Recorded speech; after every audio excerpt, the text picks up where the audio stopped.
Is it? Or draw them in. Be curious if only a pound? Come on. Like zombies towards a tin mine. We've been joined by the happy beaming face of Mr. Ricky Gervais, one of the country's top new comedians. Hello. There's no two ways about it. No. And he's Reading's finest. Thank you. Have you come in? Do you live in Reading? I like you still? as well. You're great. Thank you. God bless you. I don't live in Reading now. You don't anymore, but you were Reading. Oh, yeah. Till I was about 18, 19. Yeah. And now where do you live? In London. Whereabouts in London, though? Just be specific. I'm not giving you an address. I'll be round. Don't have to give us the actual street number, but whereabouts in London? Just the middle. Bloomsbury. Oh, he's being very honest. Because you can tell a lot about someone where they settle, you see. That's why I'm curious. Really? I'm trying to dig psychologically. Where do you live? I live in, it's near Golders Green. It's called Hampstead Garden Suburb. Oh, yeah. So I've heard of it. I've never been there. It speaks one of me. And I'm the president of the Horticultural Society there. You're not really? I am. He is. Really? Yeah, I'm very proud of that. Excellent. I might let you in, I might not. Do your David Bowie again. Do your David Bowie impression. Oh, there's my flowers. And now say, in the same voice, so much better than last week. So much better than last week. Bruce Forsyth. Brilliant. I didn't know I could do Brucey. Thank you for that. Who else can I do? Have a go. No, let's not talk about me. There's a good story in the paper. Let's talk about... A bloke bought an omelette and he kept it warm and it turned into 3 quails. Unbelievable. It's not such a bad story, You even can see though... why I was excited Because about that. the interesting thing is not how he hatched it or, incubated it, right? It's how he fertilised it. That's what worries me. That's what always worries me about fish as well, because you know how they do it, don't you? No, go on. They leave a little deposit on the duvet, and then the daddy fish... And then pay the rest later. Oh, yeah. Like a Christmas lay-by. Lay-away, I believe it's called, not a lay-by. Let's talk about your new show, Ricky. Yeah. Because Ricky Gervais, the dozens of people who watch Channel 4 at the moment that would have seen you on the 11 o'clock show. Oh, yeah, go on, have a dig. No, come on, it's true. We can't all be on BBC One. Yeah, I know.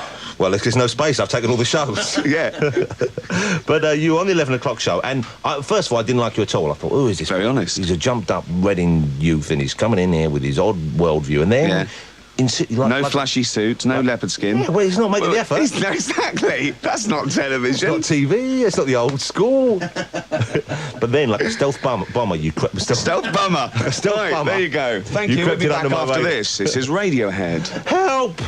I need someone. Let go of my hips. But then you came in under the radar and you won me over with your cheeky Reading charm. Oh, and your slightly skewed worldview. Oh. And now I'm pleased to see... Oh, don't touch that. That you've been given a proper show on the BBC Two. Yeah.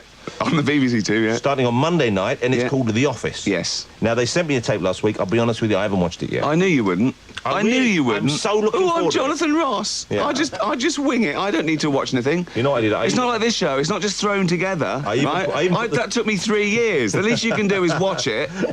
I put it next to the VCR and laughed at the fact I wasn't watching it. I put it there and I took cruel pleasure in the fact that I didn't need to watch it. He'll never be as good as me. He'll never put Barry Norman out of work. He can't wear shoulder pads. It's more than just shoulder pads what I'm doing. I just taste and rag that. But The Office, but I've watched all the trailers. Oh, good. And they look great. Is that how you do film reviews? Just read the back of the video. You know, if I did do film reviews that way, then everything would get the big thumbs up, because exactly, the trailers work. But it looks true. But I didn't know you'd written it as well. If I'd known that, I would have watched it. Yeah. I apologise now. And directed it, all right? You directed it as well? Yes. Do you feel guilty now? Wow, he's a talented co-directed it with Steve Merchant. I see now he's co-directed it. Yeah. Well, yeah. Well, Stephen's not here, he can't. No, exactly. He won't. But it's a spoof documentary, isn't it? Sell it to us. No, you pitch it. No, it's not a spoof documentary. We don't spoof the genre. It's a fake documentary. But it's a sitcom. You watch it like a sitcom or a drama or whatever. And the character you play in it is? David Brent, a sort of bloke going through a bit of a midlife crisis who wants to be loved, sort of pretentious. And he's one of those people that thinks this is his break, you know, and he's going to be maybe the new Maureen from driving school. Oh, I see. Or even Jeremy Spake.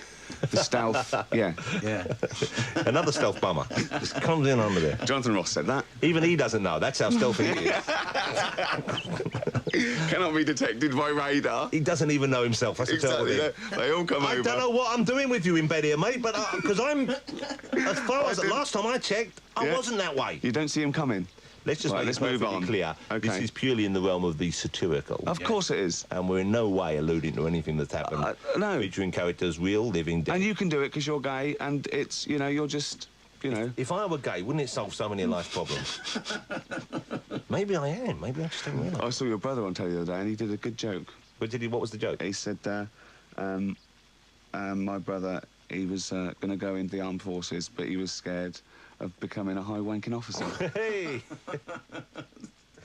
He surely didn't do that. I'm very happy to have that done, though, because, let's face it, I've based an entire career on just a very small speech impediment and a taste in leopard skin. Of course, he said ranking officer, which makes it a better joke than me actually saying the word. Yeah, I was on radio. When you actually do... I was doing an impression of you, yeah. Yeah, just saying the rude word. Just sounds like an officer who can't keep his hands off himself, as opposed to there being a joke about my speech.